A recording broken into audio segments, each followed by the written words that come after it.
Welcome back from lunch, everybody. Our first speaker coming up is Emily Boyer from Planned Parenthood. Emily is the Outreach and Coordinator Director at Planned Parenthood of Kansas and Mid-Missouri in Wichita. She travels throughout Wichita area providing accurate medical and developmentally appropriate sexual health information to pretty much any group that will have her.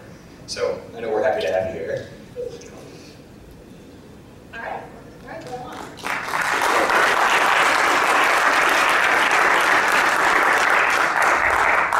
All right, so you guys are like, we're here for a Skeptics convention, like why are we getting a sex ed presentation? Well, everyone needs sex education. Doesn't matter how old you are, you're sexual your entire life, from the day you're born to the day you die, so everyone can stand to learn a little bit of something. So we're busting sex myths today. We're going to look at some common misconceptions about human sexuality, about birth control, about sexually transmitted infections, or STIs. You're going to hear me say STIs, and some of you are like, what the heck is an STI? Because most of you have heard STD. Who has heard STDs? Yeah, okay. So, or if you're even older, you hear it as VD, venereal disease. Who calls it VD? Okay. Yeah, we can point out your age. So I'm gonna be calling them STIs because medically something isn't a disease unless it has symptoms. And most sexually transmitted infections don't actually have any symptoms, so if you have one, you're probably not going to know it. So that's why you're going to hear me say STIs. And like you said, my name's Emily. I also answer like, hey, condom lady, that's acceptable. Or a lady with a wood penis, that is also my name. And I work at Planned Parenthood, Kansas and Mid-Missouri. Who has heard of Planned Parenthood? Oh, great. I hope you've heard good things. So to get started today, I've been asked to explain a little bit about what Planned Parenthood does. Forgive me, this is all really wordy. We're going to get to the sexy stuff in a minute. So we're a nonprofit organization that's dedicated to sexual and reproductive health. We're one of the nation's leading providers of high-quality, affordable health care to not only women, but also men and young people. A lot of people think that Planned Parenthood only helps women. That's a myth. We are the nation's largest provider of sex education, and that is comprehensive sex education that includes more than just abstinence. We talk about medical facts that are based in evidence and scientific research. So that's one reason why I'm here today, because I'm sure a lot of you got some sex education that didn't have a lot of facts in it. It was kind of biased by some religious morals and things like that. So today you are getting unbiased information. I'm not telling you to wait until marriage because that doesn't apply to all of us. Not all of us want to get married. Or if you happen to be a gay human being, you can't get married in every state. So what are you supposed to be celibate your entire life? I don't think so. That's not realistic. Planned Parenthood doesn't buy that. So a lot of people know Planned Parenthood as a national organization. We actually have 73 independent local affiliates. I belong to PPKM, Planned Parenthood Kansas and Mid-Missouri. We have 9 clinics that we're in charge of, but throughout the country there are over 750 health clinics. What we believe, sorry, this really is wordy, but I want you to know that Planned Parenthood, we believe in the fundamental right of each individual throughout the world to manage his or her fertility regardless of the individual's income, marital status, race, sexual orientation, ethnicity, age, all that stuff. And PBKM, our mission statement, is to ensure that every individual has the knowledge, opportunity, and freedom to make informed private decisions regarding sexual and reproductive health. And how do we do this? We have our medical services. In our clinics, we do birth control, pretty much any type of birth control you could ever imagine. We've got it. We do well woman exams. That includes pap smears, breast exams, all that fun stuff women have to do once a year. We have emergency contraception, or the morning after pill, or Plan B, some other names for that. We do sexually transmitted infection testing and treatment. HIV testing, cervical cancer screening, menopause services, and also pregnancy termination, which is what most people know Planned Parenthood for, even though that's only 3% of what we do. What else do we have? Okay. So we are confidential no matter how old you are. If you come into Planned Parenthood, we respect you. We think that you are in there. You obviously want our services. We're going to help you out. We're not calling parents. And we're also affordable. Our fees are adjusted based on your income. So if you come in, you tell us how many people are in your family and how much money you're making, and we adjust your fees to match that. So if you are unemployed right now and you have like 3 kids, your services are probably going to be free. And that's awesome. We also take health insurance. Public affairs, so these are like the three branches of Planned Parenthood. Public affairs, that involves, we monitor the government. Local, state, and federal government, we are constantly making sure that these crappy bills aren't getting passed that get in the way of people having access to family planning. We also have lobbyists who are educating the public and legislators, letting them know, hey, this bill isn't so hot, let's not pass it. And we mobilize volunteers. Community education. You are experiencing community education right now. This is what I do. I talk to Girl Scout groups, middle school students, high school students, college students, hopefully retirement homes. I need to get into some of those. They've got bad STIs going on in nursing homes. I don't know if you knew that. They're sexually active and they don't know how to use condoms, so I'm going to start doing that soon. I talk to incarcerated youth. I talk to people who are dealing with drug addiction, other high-risk behaviors. And we also do tabling. I don't know if you saw, there's a table out here. You actually have an opportunity to enjoy all three of our branches today. On that table, I have $5 off coupons for our clinic services. I also have a petition for you to sign. I know this sounds like I'm really plugging this. I have this yellow paper on this table out here, and I think that each and every one of you should sign this. If you think that your legislator should be making sure that you have access to birth control and family planning and that young people should be getting real sex education, you want to sign this. It's a yellow sheet out there. You want to sign that. That's telling your legislators, hey, quit putting restrictions on abortion when what we should be doing is preventing unplanned pregnancies. So I really encourage you to take time to sign that petition. If you live in Kansas, you qualify to do it, we send that to your legislator. We send hundreds of those every month. That's really important. Atheists can be activists too. I mean, I think it's important that we are involved in our communities. And obviously you're experiencing education now. So, since we're talking about sex, it's a little awkward. Some people are like, I don't want to be in here. Disclaimer, this presentation is for adults. Part of what Planned Parenthood does is we provide education services that are age appropriate. I made this presentation for this audience specifically. This isn't something I would present to middle school students. So if you have children in the audience, I don't see any right now, this isn't for them, so you've been warned. So since we're talking about sex, I would like for everyone to stand up. I know, you're like, why is this lady making us stand up? Why? Well, please stand up and introduce yourself to at least 3 people who you've never met. If you need talking points, I got some helpful pictures out here. Please remember who you shook hands with. You know who they are.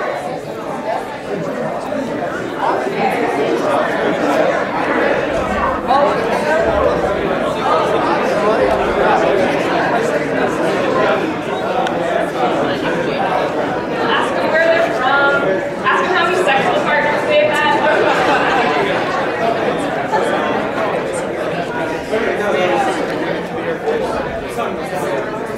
All right, once you've had a chance to shake hands with a couple people, you can head back to your seat. I won't make you touch anybody. Unless you want to, you can touch whoever you want. As long as it's consensual, yeah. As long as you have their permission to touch them, I'm fine. Great, okay, so now this is where it gets fun. Here. You, ma'am, right here in the hoodie right here, will you stand up for me? Thank you, please stay standing. In the black and white striped shirt we talked earlier, you stand, yeah, you, I'm talking to you stand up. Both of you stand up, sure. You, I will come down there. I don't have a problem jumping over the stage, okay. And you, sir, in the black shirt, oh my gosh, I'm sorry. Yep, you stand up. Congratulations. For the purposes of this activity, you have chlamydia. I know, right? It's fun. Chlamydia is the most... Perfectly treatable, by the way. Thank you. Man, I really like getting this microphone. Great, so stay standing. Obviously, this was kind of a trick. I tricked you into having unprotected sex. All of those handshakes, that represented unprotected intercourse. So, people have chlamydia. If you shook hands with these people, stand up.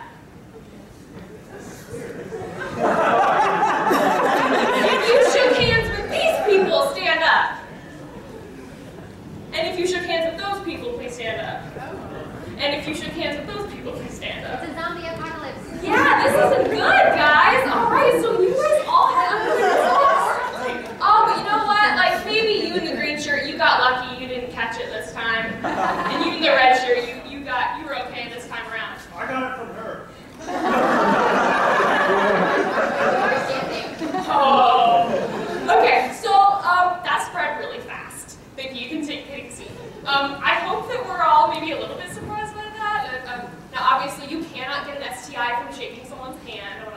about that. Don't get STIs from what? By the way, this is the one presentation where it's okay to like yell at the person on stage. I love that. Like, that's totally cool. It doesn't bother me at all. So sexually transmitted infections, they spread really fast. And it's important to know that how to protect yourself against it. So if I hadn't tricked you into having unprotected intercourse, what could you have done to protect yourself? Condoms. Gloves. Gloves, yeah, okay. Or, you know, you didn't have to have sex. Great. Okay, so we're going to be playing the Safer Sex Challenge. It's called the Safer Sex Challenge, not the Safe Sex Challenge, because there is no such thing as safe sex. It's only safer. Anytime you're having sex with someone or any intimate contact, you're always putting yourself at risk. That's important to know. So I'm going to ask questions. They're going to be really random, and you're going to be like, okay, whatever. And I need you to give me answers. So that means I need to like hear from you. I know, you're like, I just want to sit in this dark auditorium. I don't want to talk to anybody. You have to talk to me, please. I look really stupid standing up here. And if you have a question, this is maybe the best idea I've ever had, or it's the worst idea. If you have a question at any point in the presentation, I'd like for you to text them to me. Normally when I'm doing these presentations, I'm in a really small room, and it's really easy for me to have people asking questions the whole time, and I usually really love that. But since we're in this weird environment, I think it'll be easier for questions to be answered via text message. So at the end of this presentation, I'm going to go through my text messages and answer the questions that I can. If I couldn't answer your question, I'll get back to you like within the next week. So let's get started. If people want to be 100% sure to avoid pregnancy and STIs, what should they do? Not have sex. Is that what I'm hearing? Abstain. Yes, you have to abstain from sexual activity. This is the only way to know 100% sure that you are not going to get pregnant and you aren't going to catch a sexually transmitted infection. It sucks, but that's the only way that's 100%. Excellent. You guys are so smart. Myth or fact? Condoms are not very effective at preventing pregnancy and the spread of STIs. Thank you. Okay, so condoms are 98% effective at preventing unwanted pregnancies, and they can significantly reduce the spread of STIs. And you guys are like, okay, why isn't there a percentage for STIs? Well, sexually transmitted infections are a little bit different. There are a lot of them you can get just with skin-to-skin contact, and fluids don't actually have to be exchanged. So for instance, herpes, those sores can grow in places other than the vulva and the shaft of the penis. They can be like on the inner thighs. So wearing a condom isn't going to protect you in that instance. So that's why we don't really have a statistic for how effective they are at preventing the spread of STIs. But we do know that they can significantly reduce that spreading. And you're always better off wearing a condom than not. Always. If you learned anything today, is that you're always better off wearing a condom. And once again, if you have any questions at any point, send me these text messages.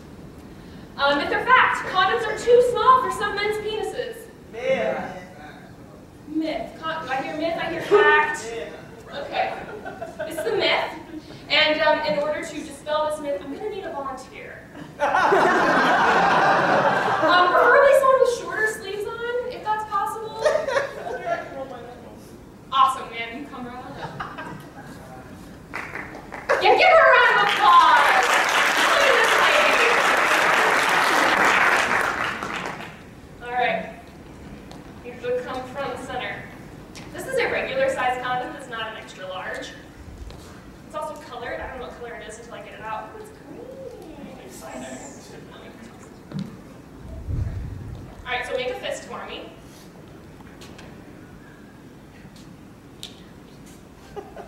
It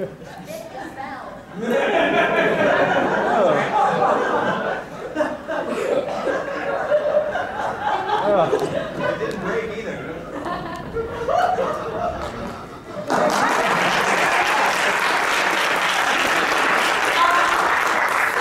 I don't know any men with penises this large. Come talk to me. You would like no, actually, if you know someone with a penis this large, you should probably get them some help. So this condom is not broken. It is still completely intact. I have this all the way up her arm. Now, how tight is this? Really uncomfortable right here? And her arm's about this big around. I don't know anyone who has a penis with this circumference either. If it's not too tight on her arm, it's not too tight on your penis. I'm sorry, I need to break it to you. Now, another thing I hear, people don't want to use condoms because it dulls sensitivity. Doesn't this feel kind of nice? Feels very nice. Yeah. Great. Thank you so much. And the average penis size is about 5.5 to 6 inches. And I have wet wipes for you. Flaccid, the average penis is about 3.5 inches. So, yep. If you need another one, let me know. Part of my job is just perpetually being covered in lubrication. So, luckily none of you are in the front 2 rows. That's called the splash zone. Great. So, yeah. If you have any questions about penis size or condoms, oh, my phone is lighting up. This is gonna be good. I'm excited. Great. Oh, ooh, she didn't see that. Okay, so name 3 ways that STIs are spread from person to person. Sex. Sex. What kind of sex? Anal. Anal sex. Oral sex. Vaginal sex. What else? Any other ways? Kissing. Herpes can be spread via kissing. Yep. Anything else? Okay. So through semen, blood, vaginal secretions, breast milk, and skin-to-skin contact. The only one that is spread by breast milk is HIV. Most people aren't worried about that one. HIV rates are down pretty well right now. So anytime you are mixing these liquids, you are at risk for a sexually transmitted infection. So you need to be protecting yourself during all kinds of sex. A lot of people think, well, oral sex isn't really sex. No, those liquids are getting mixed around. You really need to be protecting yourself all the time. Great. What is the most common symptom of all STIs? Kind of helped you out with this one earlier, I think. Most common symptom of STIs? None. Thank you. For example, chlamydia. 75% of women never get a symptom, and 50% of men. Yeah. So a lot of people think, oh, I'm just gonna, like, if I have an STI, I'm just gonna look down there, it's gonna hurt when I'm peeing, or there's gonna be some gross smells. Most of the time, there's not gonna be anything. That's why it's really important to get tested regularly. We're gonna talk about how often you should get tested, and where you can get tested as well. Because you're just not gonna know, and you can't just look at somebody else and know whether or not they have an STI. You have to talk about whether they've been tested, how many partners they've had, and you have to have that conversation. Communication is really important in a healthy relationship. Latex and polyurethane barrier devices have been shown to be effective in preventing the spread of STIs. Name 2 of these devices. Dental dam. Dental dam, thank you. Female condom. Female condom. Male condom, great. So I'm going to be talking about these. What was the last thing? Latex gloves. Yes, latex gloves as well. I don't have that on here, but yeah, like finger cots and gloves, those are all great. If you have sores on your hands or something, you should be protecting yourself. Why am I even here? Okay, so I'm going to be talking about how we use all 3 of these things appropriately. Are there people in here who've never heard of a female condom? Wow. Has anyone not ever seen a female condom? Okay. All right, so what about dental dams? Who's never heard of a dental dam? Okay, a couple of us. Good. Well, we're going to learn all about this. See, you guys are making my job easy. All right, so what are the steps of proper condom use? Like, give me some steps. Use it. Use it? Don't open it with your teeth. Excellent. Don't let it get what? Old. Old, yeah. Check the expiration Don't date. keep it in your wallet. Don't keep it in your wallet. Thank you. If you put it on upside down at first, you're supposed to scrap it. Thank you. Oh my gosh, you're my favorite person.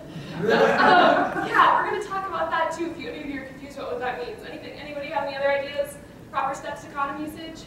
Squeeze the hair. Pinch the tip, yeah. Leave that room at the end of the reservoir, yeah. Okay, great. Well, I'm just going to go through all these steps. Now, a lot of people are like, Emily, this is like 20 steps. I don't have time for this. I just want to. I'm like, no, trust me. These steps really don't. My record for putting a condom on this penis model is 5.8 seconds. So just take some practice. All right, so bear with me as I go through these steps because these are all really important. And in the end, you're going to just be more confident about condom use.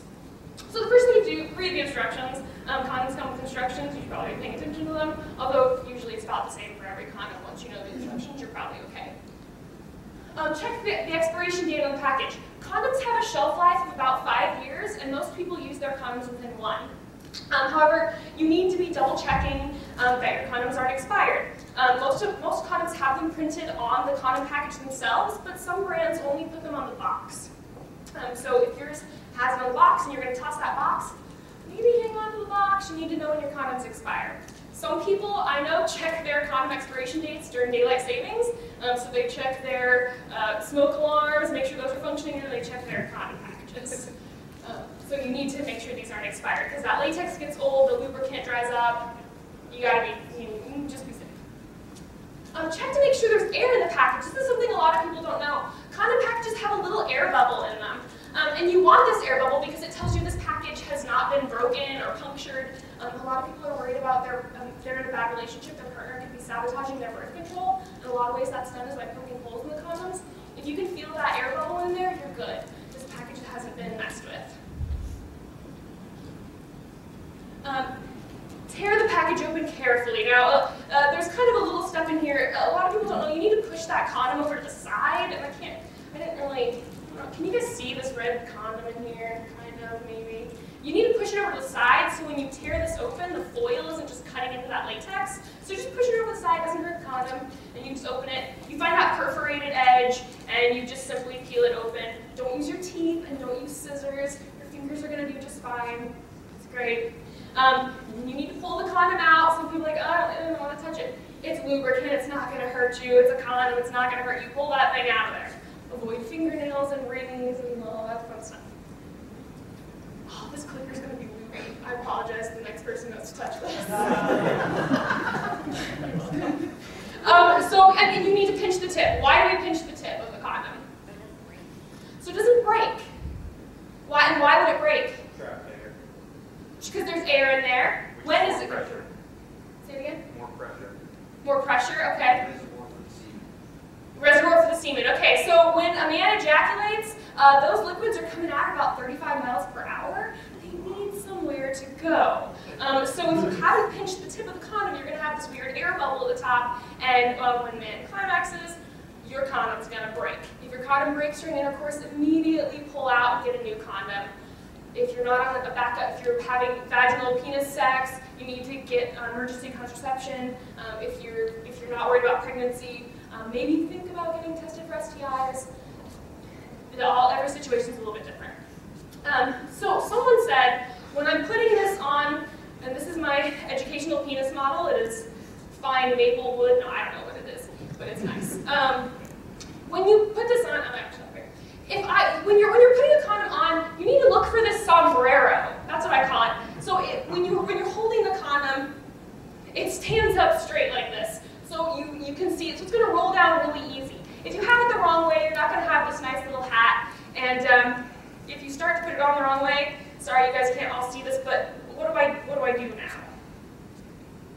Do I force it? Like, that's not good for anybody. Do I just flip it over? No. Okay, a lot of people think, oh no, you just flip it over, you're good to go. Pre-cum or pre-ejaculate can have sperm in it. So if you're having sex with a woman and you flip this over, you are now putting her at risk for pregnancy. If you're having sex with anybody, doesn't matter what their genitals are, if you flip that over, now you have them exposed to sexually transmitted infections. You gotta toss the condom. That's why you should always have more than one condom with you. Just having one isn't gonna cut it. Real life example, I totally always have condoms with me. This is my purse right here. I have a condom case that I always have 3 condoms with me at all times. These are like $2. You can get them online. They're really super awesome. Protects your condom because, I forgot to say this, you don't want to store your condoms any place that's too hot or too cold, and your condom shouldn't be too old. Too hot, too cold. Now I'm embarrassed. I'm just making a stupid teacher rhyme. Don't put your condoms in your wallet. That body heat isn't good for them, and also they can get crushed. Don't put them in your car glove box, hot and cold stuff. Especially in Kansas, you're gonna hurt your latex, so don't do that. All right, so I pinch the tip of the condom. Oh, this table also is gonna be lubey. Everything up here is just gonna be covered in lube. Heads up to future speakers. So we pinch the tip of the condom. Man, my phone is just lighting up. I'm so excited.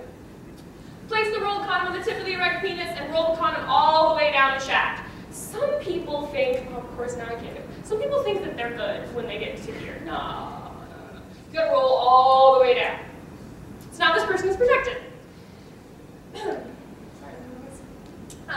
Now, some people are like, oh, I just climaxed, I'm just gonna leave my penis in there. No, you need to remove it immediately. After fast, you need to hold the base of the condom and withdraw immediately. That way the condom doesn't fall off, you're not getting any semen spilled out into whatever hole you've had this in.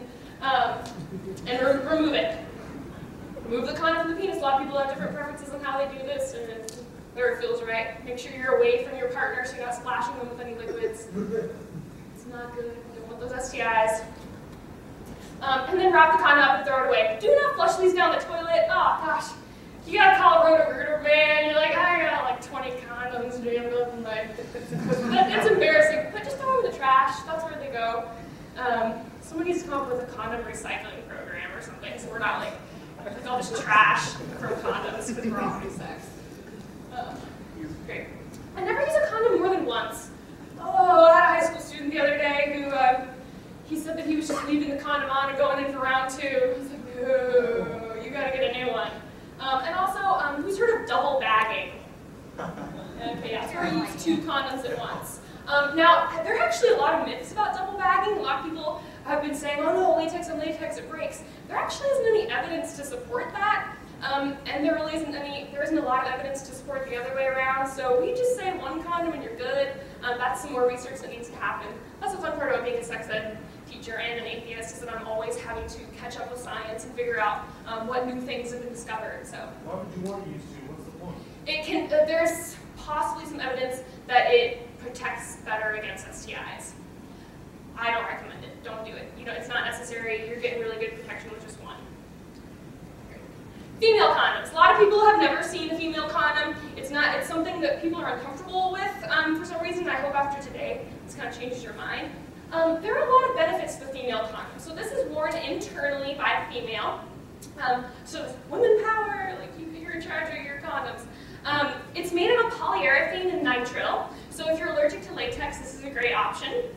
It has a ring on the inside that holds it in the vagina. And as you can see in this diagram, you just squeeze this ring. It's very flexible. And this is just inserted in the vagina. That ring sits up against the cervix. And the outer part stays on the outside of the vagina. It's actually protecting some of the vulva. So this could be giving some better protection against sexually transmitted infections.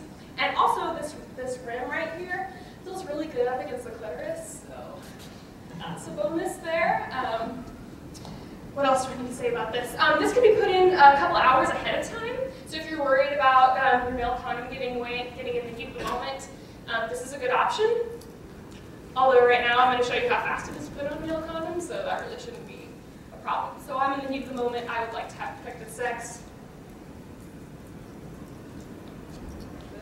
And some of you looked away. You're like, wait, what did I do? That's how fast it is. If you practiced, you can get that done really quick. So if that is a concern though, and you know you can't do it that fast, maybe look into a female condom. And another great thing about this, it can be any lubricant can be used with male condoms if they're latex. You can only use water-based lubricants. With this polyurethane, you can use any lubricant that you like. Although be careful with those flavored ones, that can cause some infections in the vagina, so just be careful there. Yeah, female condoms, they're great. How does the cost compare? Oh yeah, that's a good one. So male condoms are about $1 each. These are about $2 to $3, depends on, they're harder to get in stores right now because they're not as popular. You can get them online. They really are a good option. Just totally lost where I am. Female condoms, there we go. Dental dams. Dental dams are pretty much just it's a big sheet of latex. So this is used to protect yourself during oral sex. If you're putting your mouth on a vagina or you're putting your mouth on an anus, you need to protect yourself. There are a lot of infections you can get in your mouth.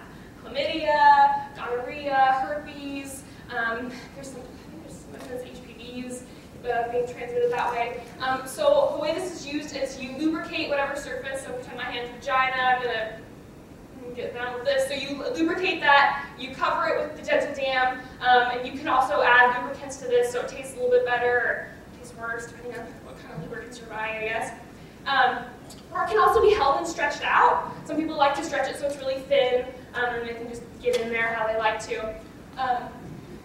But where the heck do I get this? Like, who's ever seen this in a store? Not many of us. Okay, so what can I do to protect myself during oral sex if I don't have a dental dam? Saran wrap. I hear saran wrap all the time. People are like, oh, cloth wrap. Once upon a time, sexual health educators used to stand up here and they would say, oh yeah, no, totally use saran wrap. Not anymore, I'm sorry. Since they started making saran wrap microwave safe, it now is more porous. So there are a ton of little holes on that surface, and not only can sperm get through there, but sexually transmitted infections as well. Also, don't use garbage bags. A lot of people are like, oh, that's not sexy, don't be doing that. That's gross. No garbage bags. No garbage bags. So instead, what you can do is you can make a dental dam out of a condom. So of course I'm going to show you this, because I love doing this. So you just take a condom, it's really easy. You open it up, you don't unroll it or anything.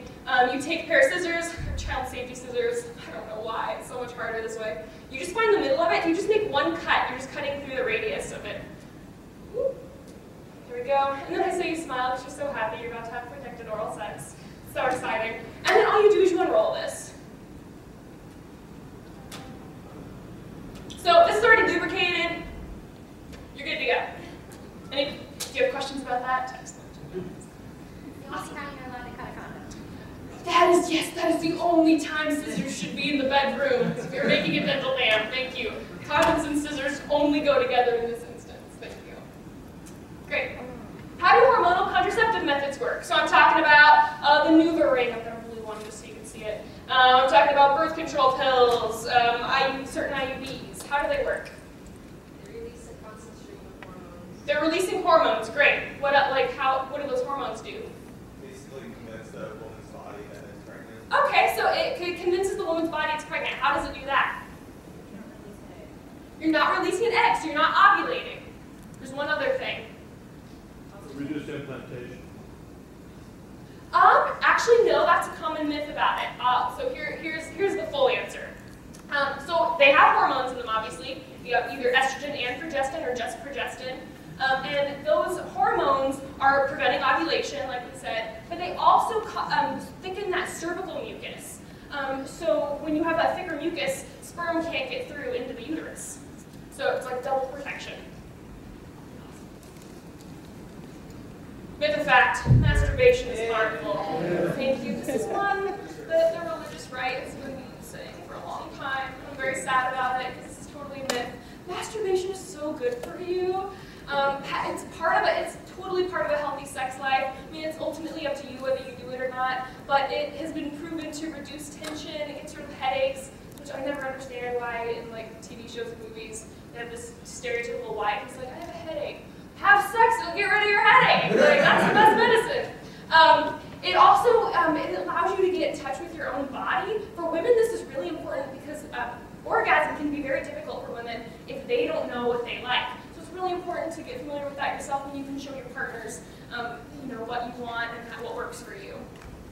It also relieves menstrual cramps for women. So have sex on your period. It's totally safe.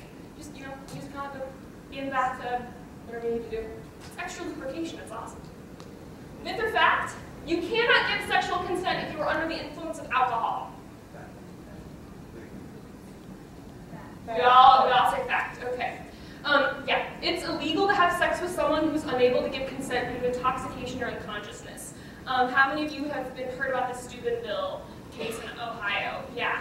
A 17 and 16-year-old boy are being charged with raping a 16-year-old girl. She was allegedly very drunk to the point where she wasn't even hardly able to walk herself or talk. And they're being charged with rape. And there is an argument being made by the defense that silence is consent. Silence is not consent.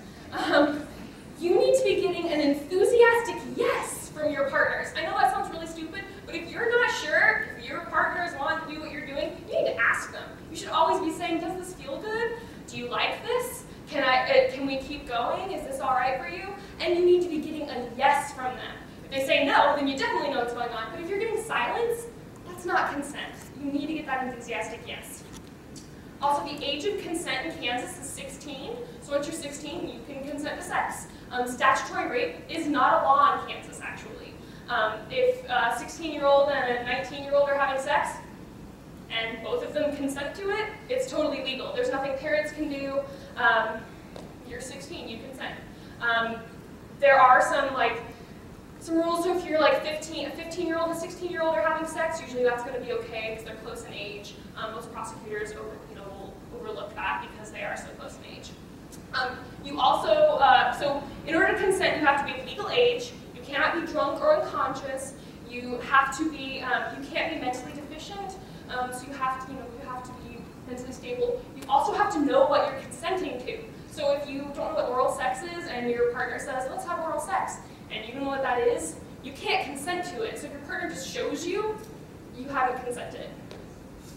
So if two drunk people are having sex, technically either one could press charges against the other. So it's all about communication. Very important. Obviously this doesn't reflect, a lot of us are having drunk sex. It happens. 60% of sexually transmitted infections are spread when partners are drunk. So maybe we want to rethink that one. Myth or fact, emergency contraception, or the morning after pill or Plan B, terminates a pregnancy. Myth, thank you. NPR just did a great story on this a couple months ago, someone reminded me of that. The emergency contraception pill or morning after pill does exactly what birth control pills do. It stops ovulation and it thickens that cervical mucus. It just does it really fast, really concentrated, right at, just immediately. And different pills can be taken. There's several. Plan B can be taken within 3 days of unprotected sex, and there's one called Ella that's up to 5 days. So you want to take this if a condom is broken, if you didn't use a condom, if you left your Nuva ring out for too long, or you didn't get your Depo shot or something, you want to have emergency contraception. It's always good to just have it on hand. If you're 17 or older, you can get it over the counter. At Planned Parenthood, it's $35. You just show us your ID, give us $35, you're good to go. If you're under 17, you need a prescription. Is there any kind of contraception which does terminate the pregnancy? There's an abortion pill, which I, of course, can never remember. It's RU 46. Thank you. I can never remember that. Yes, and that terminates a pregnancy. Yeah, and those pills can be taken at home. It's a really great option for some women. Okay. Oh, okay. So yeah, douching after vaginal intercourse, is this an effective form of birth control? No. If you have a vagina, or you know someone who has a vagina, listen to me now. Don't douche your vagina, please. Douching is so bad for you. Every time I see like a Summer's Eve commercial, I'm just like, don't. It is so unnecessary. The vagina is a self-cleaning mechanism. It takes care of itself. There's good bacteria in there that kills bad things that come in. So if you're douching, which I hope everyone knows what douching is. If not, so you're pushing a liquid up into the vagina and you're rinsing it out. This actually can push sperm up into the uterus, so that's not working out very well. It doesn't prevent STIs. I hear people who say, oh, if you douche with Mountain Dew, you're good to go. Don't put any colas or Mountain Dews or Dr. Peppers in your vagina. Don't put any of that Summer's Eve crap in there. Sorry, I can't hear you. Text me if you got a question. Your vagina doesn't need to smell like rain. It doesn't need to smell like roses or flowers. It smells like a vagina because it's a vagina. However, if you're smelling a fishy smell, it's probably because that good bacteria has been taken over by bad bacteria, or you have too much good bacteria. That can happen as well. So if you're a woman and you're smelling that smell, or your partner's female and you smell that, she needs to come in and get that taken care of. That's probably bacterial vaginitis, yeast infections, and things can all be caused by douching. Don't do it. Don't do it. Thank you. Sorry, I get really angry. Myth or fact? 1 in 4 adolescents will have an STI by the time they're 19 years old. Yeah. This is a fact. And 1 in 2 will have one by the time they're 25. So 50% of people are going to have an STI by the time they're 25. We need to be teaching young people how to protect themselves. It's not a moral issue, it's a public health issue. Myth or fact? A female can get pregnant while she's on her period. Fact. I hear this all the time. Young people think that when they're on their period, they're okay. You're not. Just because you're on your period doesn't mean you're not ovulating. So every woman's body is different. Her cycle is very different. You can very well be ovulating when you're on your period. Myth or fact? The Nuva ring must be removed. Not to dispel that, I'm sure that's very true, but isn't it much less likely? What? Oh, this? Yeah. It's, a lot of people ask me about like the safe period. I don't like that. I think you should always be protecting yourself. In order to know when you're ovulating, you gotta take your temperature. It's gotta be testing the stickiness of your cervical mucus. Like, it's just this whole fiasco.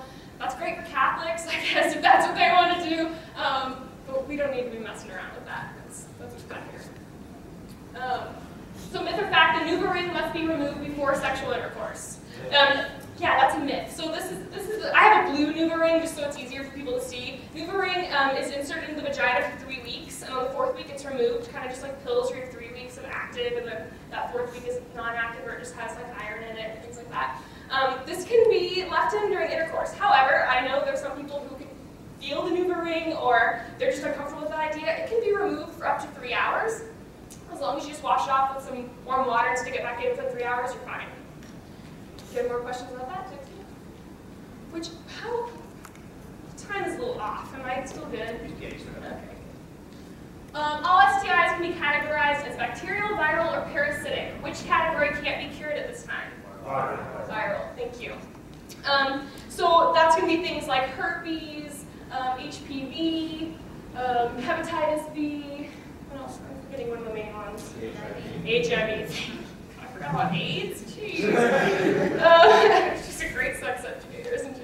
And bacterial infection. So we can treat these, but we can't cure these viral infections. Bacterial infections are going to be things like gonorrhea, chlamydia, syphilis. Those are all really easy to treat with some antibiotics. However, if you don't treat them because you're not having any symptoms, you don't know you have it, they can have really serious consequences like sterility, death can happen with someone like syphilis. Dementia can happen if you don't treat syphilis. It's really bad. So you need to be getting tested. Parasitic, that would be things like scabies, pubic lice, trichomoniasis, or trick. That's one. Okay. How often should a sexually active person get tested for STIs? Daily. Every 2 hours. You are. Or how many partners? Okay, give it to you. Yeah. Okay. So you should get tested every 3 to 6 months if you're frequently changing partners. You can't just get tested after every partner. Ideally, you would, like if you were in mutually monogamous relationships all the time, you just got tested after everyone. That's awesome. However, if you're changing partners a lot, some of these STIs have long incubation periods, so you could have been exposed to it, but we're not going to be able to pick that up on a swab or a blood test for up to weeks to months. Like HIV, it takes about 3 months for that to show up, so you can't just get tested all the time. However, if you are having symptoms of an STI, you get in here. Go grab one of those $5 off coupons. Like, come in, get tested. Yeah, if you've got weird smells or bumps or weird discharge, just come in. Don't risk it. Which STI is thought to be responsible for most instances of cervical cancer? HPV. So human papillomavirus. There are 2 vaccines for HPV, Gardasil and Cervarix. Gardasil protects against 4 different strains. There are over 100 strains of HPV. Yeah, you heard me right, over 100 strains. And most of them don't do anything. But there are 4 that are particularly bad, 2 of which cause, cheat sheet. 2 of these strains cause 70% of cervical cancer cases, and the other 2 cause 90% of genital warts. So Gardasil is a really great vaccine, which is recommended to both men and women ages 9 to 26. Now, if you're outside of that range, you can still talk to your doctor about it. They make some exceptions every once in a while. And it's not just for people who have never had sex or who are having sex. You can always get this vaccine, especially between those ages. And Cervarix only protects against the cervical cancer strains. So, if you have questions about that. This is my last question. Myth or fact, young females are more susceptible to STIs than young males? Bueller? Myth, okay. Fact. The young woman's cervix is immature. The cells that are in that area aren't developed all the way. We have a lot of abnormal cells there. That's why we aren't doing pap smears for young women anymore. You have to be 21 to start that, because there are all these weird cells. They're not developed all the way. So they're really at high risk. That's why we need to be educating our youth so they know that they need to be protecting themselves. Now it's time for your questions. I'm a little scared. This has been lighting up the entire time. If you want to get tested, gytnow.org, getyourselftestednow.org. That will you enter your zip code and it'll show you the closest place to get tested. And these are other awesome resources. Oh, I'm concerned about this. Okay. Oh my gosh, 34 text messages? I'm gonna have homework for like a week. Okay, I'm gonna go to the beginning here. I have problems with the lack of sensation causing sexual dysfunction when using condoms, even those that claim to be extra thin. What are some alternative forms of birth control that also prevent STIs? There are no other forms of birth control that prevent STIs. Condoms are the only things. So female condoms, male condoms, and dental dams. That's the only things that are going to protect you from STIs. Always try more lubrication. That's always an option. You can put more lube on the inside of the condom and on the outside. Sometimes that helps with sensation. Otherwise, you're kind of out of luck. I mean, sex with a condom is better than no sex at all. Can you text, is it directly with this question? It is actually. Okay. Well, one thing to consider, I know you said, masturbation is cool and all, but, there is an issue with that decreasing sensation, so maybe, I don't know, dial it down.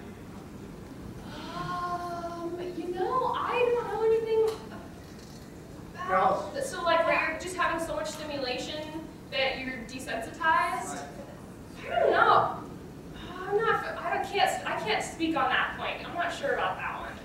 I don't know if that's accurate, at least not in my studying, but I'll look into that. Cleaning up afterwards helps a lot.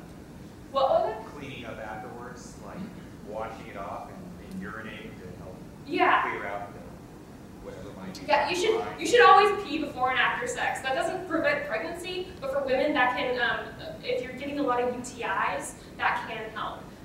Because that UTIs happen when that bacteria from the anus usually is getting up in the urethra. You got to make sure if you're having anal sex, you need to change condoms in between those acts. Sorry, I want to get to these text messages here. I've heard that a penis shoots at least 1 gallon of penis juice into the vagina, but I don't think my vagina can hold a full gallon. Really?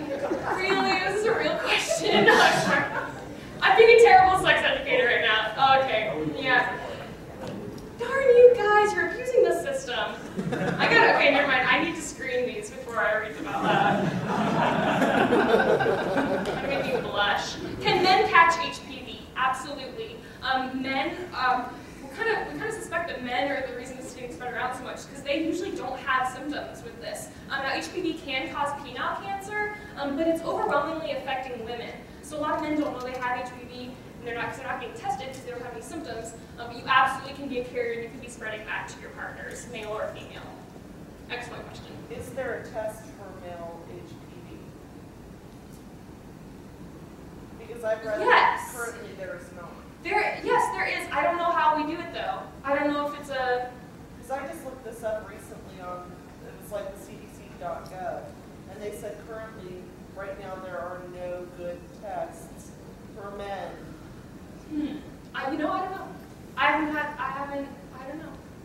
Because That's a good- that's that's a a good good story, look and at. that gives men a good incentive to wear condoms because, I mean, they're putting themselves at risk. Yes, as no, well. definitely, yeah. The way we test men for STIs usually is urine testing and blood testing. We're not like sticking things in your urethra or anything like that. So it's really hard to test. Like we can't really test men for trick. So I believe that there are other STIs that it's really hard to test men. So you just be spreading it all around. So you need to get tested.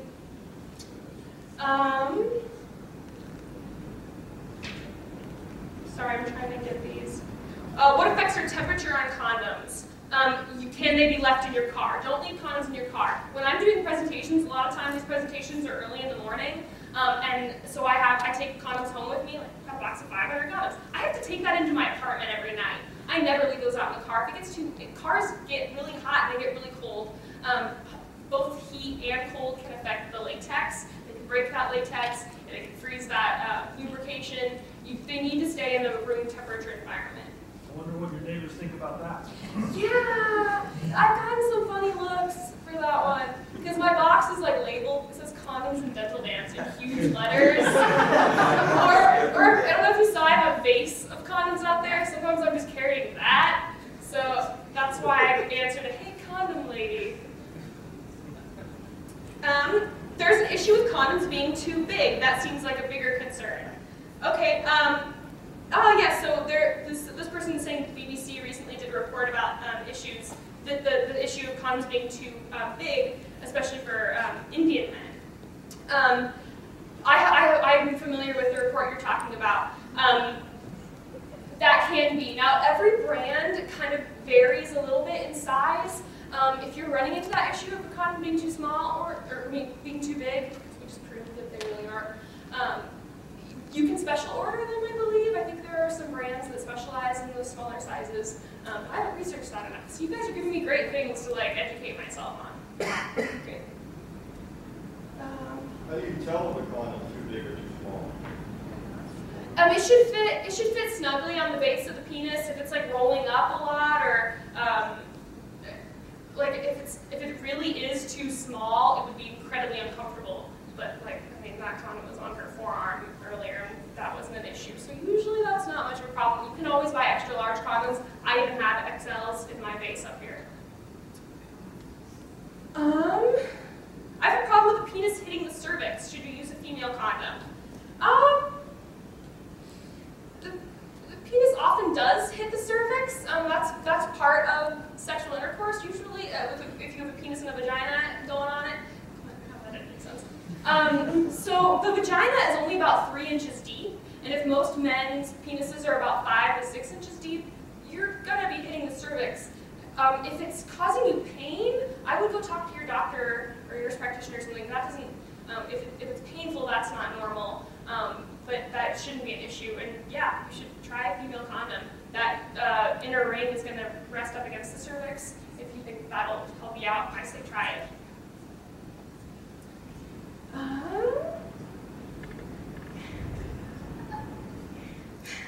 Sons of bitches. Sorry, that's not. Is it true that sperm can live in the vagina for up to 7 days? I usually hear 5 days. 5 days is the statistic that I'm familiar with. So that's one reason why. Wait, what was that the reason for? I can't remember. So sperm can live there for 5 days. So if you think that there's like a safe period, so you're like, oh, I'm having sex, I'm not ovulating. Well, that sperm can be living up there in the uterus, trying to get up to an egg, and if you ovulate a couple days later, pregnant. Good. Prearranged consent. I have a question about prearranged consent. So if you say yes in advance, no, just because you've said yes before does not mean you're saying yes now. If you've consented to a sexual activity before, you aren't consenting to it later. You have to get that yes right there in the moment. I know that sounds really weird, but you need to be communicating with your partners. Great. I already answered how do males get tested. Good one. Yeah, there isn't. Okay, I want to clear up. For men, there is one part of STI testing for men that can be uncomfortable. If you actually have like sores on your penis and you come in, we do have to swab those sores. So say someone comes in with herpes sores. Well, after a couple days, those herpes sores turn into scabs. If you come in with scabs, we have to pick those open and get that swab in there. So if you have sores, come in while they're fresh. It'll be a lot less painful. There's less digging around because we do have to get a really good sample to send to the lab. So that's the one thing. There is no inserting in the urethra. You guys have so many awesome questions. Lambskin condoms. I have a question about those. I don't recommend using lambskin condoms. They don't protect against sexually transmitted infections because they are porous and those STIs can get through. Instead, you should look into polyurethane male condoms. If you're not wanting to try this female condom, you can try a polyurethane male condom. Those do usually have to be special ordered, but that's something to think about if you're allergic to latex, and that's why you're using those. If she's on the pill and you don't wear a condom, how likely is it that she will get pregnant? The pill, when used consistently and correctly, is 99% effective. And you know when I told you guys that condoms are 98% effective, That's only when they're used consistently and correctly. Same with pills. That means you're using them exactly the way they're supposed to. So with a condom, that means every single time you're having sex, you're using a condom, and you're putting it on exactly the right way. When condoms break, it's usually user error. Condoms go through a lot of testing. They're very durable. They have very high standards for condoms. So if your condoms are breaking, you might need to practice putting them on the right way and make sure you're pinching that tip. That's really important. How much? You got one more. Okay, I got one more. Yeah, sure. You, sir. If you're not testing males for GC with the penile swabs, what's the test nowadays, and how long does it take to get the results? Okay, so when you come in, every clinic does a little bit differently. When you come into Planned Parenthood, you pee in a cup. That's the first thing we do, and that we test for gonorrhea and chlamydia. We test for gonorrhea and chlamydia that way. Now, like HIV testing, we're usually doing blood. That's how we do it at our clinic, at least. And that usually takes up to 2 weeks. We send it off to a lab. So, you know, if you know you've been exposed to something, we're probably just going to give you the medication anyway, because we want to get that treated. So, like, if you know, like, oh, my partner has a positive chlamydia test, when you come in, we're probably going to give you that medication immediately.